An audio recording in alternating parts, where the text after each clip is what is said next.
Welcome to the Rim Break Rodeo. We hope this video helps. You begin by confirming hardware and basic settings so you don't chase phantom problems. First, make sure cables are seated and the monitor input matches the cable. Incorrect inputs can force low resolutions. Next, open screen resolution from the desktop and select the recommended resolution. This tells Windows the preferred mode.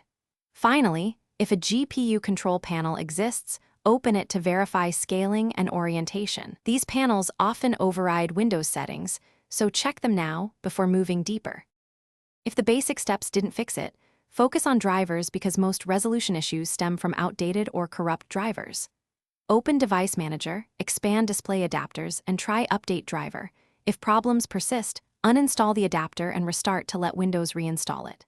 For precision, download the latest driver from Intel, NVIDIA, or AMD rather than relying solely on Windows Update. Once done, test changes. If a newer driver causes issues, roll back or use Safe Mode and System, restore to return to the last working state.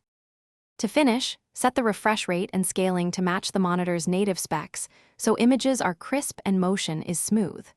Use advanced display settings to verify color depth and resolution, and if necessary, create a custom resolution in the GPU control panel for non-standard displays. Once applied, restart and confirm stability.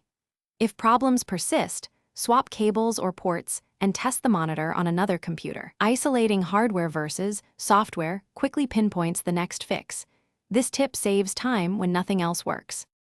Thanks for watching. Consider subscribing if we helped you.